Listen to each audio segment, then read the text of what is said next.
Welcome to Commerce classes. Continuing with the basic accounting terms, now we are to understand financial statements or final accounts.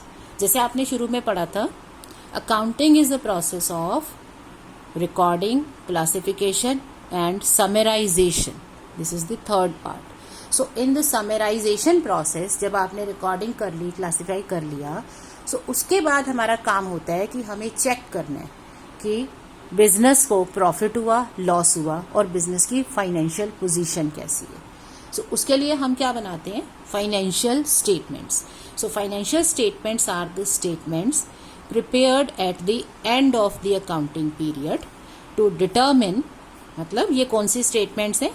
ये statements हैं which are prepared at the end of the accounting period. Usually 1 year का period होता है, तो 1 year के बाद हम ये स्टेटमेंट बनाते हैं. किस लिए? पर्पस क्या है? To determine.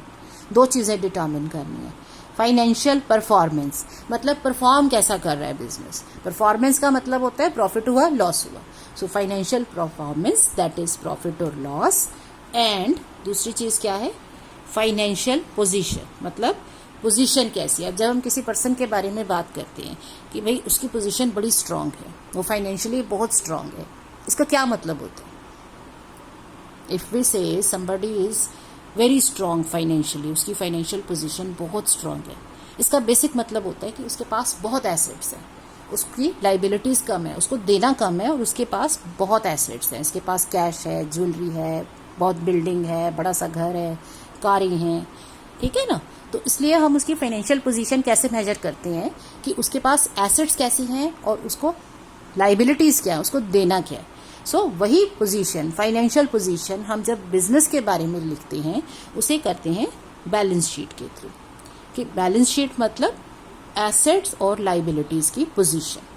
So financial statements are the statements prepared at the end of the year to determine performance and financial position. इसके लिए दो स्टेटमेंट्स बनाते हैं. Number 1 is trading and profit and loss account. जो नाम से पता चल रहा है कि इससे हम प्रॉफिट एंड लॉस सॉल्व करेंगे. इसके दो पार्ट्स होते हैं, trading account and profit and loss account. So एक हमें ग्रॉस प्रॉफिट देते हैं, ग्रॉस प्रॉफिट मतलब सिंपल ट्रेड का प्रॉफिट, और दूसरा हमें देता है नेट प्रॉफिट. नेट प्रॉफिट में हम सारे एक्सपेंसेस एडजस्ट कर देते हैं, क्योंकि जब आप बिजनेस कर रहे हैं तो सिर्फ ये नहीं है कि आपने गुड्स खरीदे और गुड्स बेच दिए. In order to make the sales happen and to continue the business smoothly, आपको कई खर्चे करने होते हैं. आप ऑफिस मेंटेन कर रहे हो, सेल्स डिपार्टमेंट बना रहे हो, आपने लोगों को एम्प्लॉय कर रखा है, आप इलेक्ट्रिसिटी का बिल दे रहे हो, आप स्टेशनरी के एक्सपेंसेस दे रहे हो, ठीक है. सो जब सारे एक्सपेंसेस माइनस कर देते हैं तो हमें नेट प्रॉफिट मिलता है. ये ट्रेड का प्रॉफिट है, सेल और परचेज का जो डिफरेंस है, और यहाँ है फाइनल प्रॉफिट. इससे हमें पता चलता है परफॉर्मेंस. सेकेंड है फाइनेंशियल पोजीशन, उसके लिए बनाते हैं balance sheet. So balance sheet भी एक स्टेटमेंट है. एक तरफ एसेट्स लिख दो, दूसरी तरफ सारी लाइबिलिटीज लिख दो. लाइबिलिटीज जो ऑनर के लिए हैं उन्हें कैपिटल बोलते हैं, और जो बाकी एक्सटर्नल लाइबिलिटीज है उन्हें simple liabilities. So since these statements are prepared at the end of the year, आपने बोला ना, these are prepared at the end of the year, तो ये हमारे अकाउंटिंग प्रोसेस के एंड होने की भी बता रहा है. So these are also called final statements. तो अकाउंटिंग में नॉर्मली क्या होता है, at the end of the year all accounts are closed, और ये स्टेटमेंट्स बनाते हैं. नेक्स्ट ईयर सारे अकाउंट्स रीओपन करते हैं. सो इसे फाइनल स्टेटमेंट बोलते हैं, या फिर बोलते हैं end result of the business accounting. So trading and profit and loss account is a account prepared to find out profit earned और loss incurred during the accounting period, कि एक पर्टिकुलर ईयर में कितना प्रॉफिट हुआ, कितना loss हुआ. सो उसके लिए बनाते हो trading and profit and loss account. It has 2 parts, trading account, profit and loss account. ये ग्रॉस प्रॉफिट बताएगा, ये नेट प्रॉफिट बताएगा. अभी इनकी डिटेल्स आप जैसे जैसे चैप्टर्स में हम आगे बढ़ेंगे, वी विल बी स्टडिंग. सो अभी आप डिटेल पे मत जाओ कि क्या क्या होगा इसमें, that we will learn gradually. अभी आपको क्या करना है, आपको अभी फेमिलियरिटी लेनी है टर्म्स के साथ, कि आगे जब हम ये टर्म यूज करें तो आपको नई ना लगे. यू मस्ट नो कि हाँ भाई ये टर्म अच्छा मुझे थोड़ी सी आती है, अब मैं इसके बारे में और पता कर सकती हूँ. Next is balance sheet. Balance sheet is a statement of financial position of the business enterprise at a given date, that is at the end of the year. Accounting period, business में accounts बनाए जाते हैं yearly basis पे. वो जो year का period है उसे अकाउंटिंग पीरियड बोलते हैं. सो एंड में हम फाइनेंशियल पोजीशन बनाते हैं. It shows capital, assets, liabilities, reserves and other balances.